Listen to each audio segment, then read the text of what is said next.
নমস্কাৰ বন্ধুবান্ধৱীসকল, মোৰ অন্য এটা ভিডিঅ'লৈ আপোনাক সকলোকে স্বাগতম জনালোঁ। তো বন্ধুবান্ধৱীসকল, আপোনালোকে থাম্বনেইলখন চাই নিশ্চয় গম পাইছে মই আজি কোনটো বিষয়ৰ ওপৰত ক'ব ওলাইছোঁ। বন্ধুবান্ধৱী হয়, নিশ্চয় আপোনালোকে যোনখন থাম্বনেইল ক্লিক কৰি আহিছে সেইটো সঁচা হয়। আৰু আপোনালোকে গম পাইছে যে ডক্টৰ হিমন্ত বিশ্ব শৰ্মাই কালি ঘোষণা কৰিছে, যদিহে আপোনাৰ টু হুইলাৰ যদি বাইক বা স্কুটি আছে বা অটো ৰিক্সা আছে, ভালদৰে ছিট বেল্ট যদি আপোনাৰ অটো ৰিক্সা আছে তেনেহ'লে আপুনি ভালদৰে ছিট বেল্ট মাৰি যাব লাগিব। আৰু 2 নম্বৰতে হ'ল, আপুনি যদি বাইক বা স্কুটি আছে, বাইক বা স্কুটিত আপোনালোকে হেলমেটটো পৰিধান কৰাটো বাধ্যতামূলক কৰি দিলে। আৰু যদিহে আপোনাৰ হেলমেট পিন্ধি যায় তেতিয়াহে আপোনাৰ পৰা ফাইন কাটিব পৰা যায় বুলি ডক্টৰ হিমন্ত বিশ্ব শৰ্মাই কৈছে। আৰু লগতে যদি আপোনাৰ হেলমেট পিন্ধি আছে আৰু আপোনাৰ যদি কিবা নথি পত্ৰ বিচাৰে, সেইটো একো নিবিচাৰে, আপোনালোকে একো চিন্তা কৰিব নালাগে। আপোনালোকৰ যোনটো গাড়ীৰ নথি পত্ৰ হয়, লাইচেঞ্চ, ইঞ্চুৰেঞ্চ, RC, এইবিলাক সকলোবোৰ একো নাথাকিলেও আপোনালোকক পুলিচে একো জৰিমনা ভৰাব নোৱাৰে। ডক্টৰ হিমন্ত বিশ্ব শৰ্মাই এইটো ঘোষণা কৰি দিছে। আপোনালোকে ভিডিঅ'টো এবাৰ চাই লওক। বাইকৰ আৰোহীক টু হুইলাৰত এক্সেপ্ট হেলমেট আন কোনো কথাত ফাইন কৰিব নোৱাৰিব। অকল হেলমেট নিপিন্ধিলে ফাইন হ'ব, বাকী আৰু কাগজ নাই, পত্ৰ নাই, এইবিলাকত যিটো ফাইন কৰে সেই ফাইনটো আৰু এতিয়াৰ পৰা নকৰিব।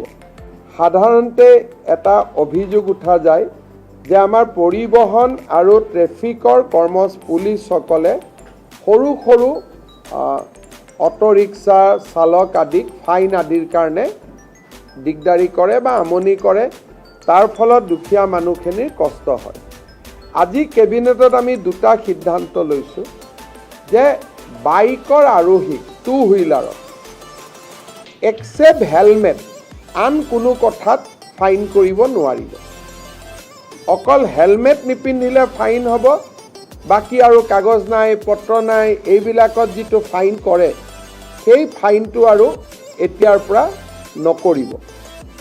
যদি কাৰোবাৰ কাগজ নাই তেতিয়া তেওঁলোকক নটিচ দিব, তেওঁলোকে কাগজ ঠিক কৰিব, কিন্তু ফাইন নলয় গভৰ্ণমেণ্টে। তাৰ এটা SOP ট্ৰান্সপৰ্ট ডিপাৰ্টমেণ্টে ৰিলিজ কৰিব। দ্বিতীয়তে,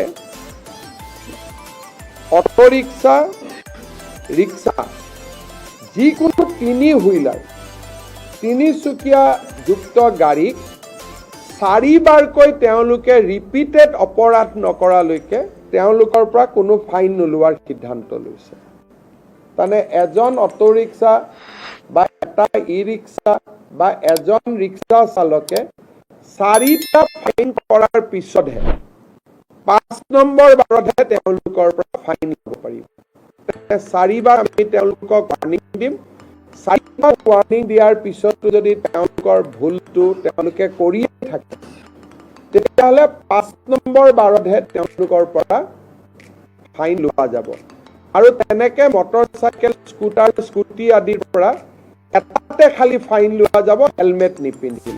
বাকী আন কথাত আমি তেওঁলোকৰ পৰা ফাইন নলওঁ।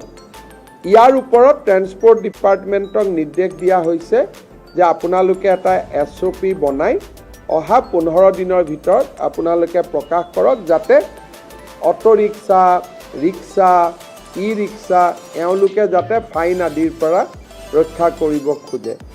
আমি এনে হিচাপ কৰি চাইছিলোঁ যে ইয়াত ফাইনৰ নামত চৰকাৰে যোৱা গোটেই 3 বছৰত 6-7 কোটি টকাও পোৱা নাই। গতিকে 6-7 কোটি টকাৰ কাৰণে আমি মানুহক হুলস্থুল কৰি থকাৰ কোনো অৰ্থ নাই। কিন্তু তেওঁলোকে যদি ভুল কৰি থাকে, তেওঁলোকৰ আমি বেলেগ ধৰণৰ আন ব্যৱস্থা ল'ব পাৰিম। টকা লোৱাৰ পৰিৱৰ্তে আন যি এক্টত আছে আন আমি আইনী ব্যৱস্থা ল'ব পাৰিম, কিন্তু ফাইনটো নোলোৱাকৈ বেলেগ ব্যৱস্থাবিলাক আমি ল'ম। ফাইনটোলৈকে আমি নাযাওঁ, যাতে মানুহৰ মাজত ধাৰণা নহয় যে চৰকাৰে বিভিন্ন টকা পইচা এই দুখীয়া মানুহবিলাকৰ পৰা সংগ্ৰহ কৰি আছে।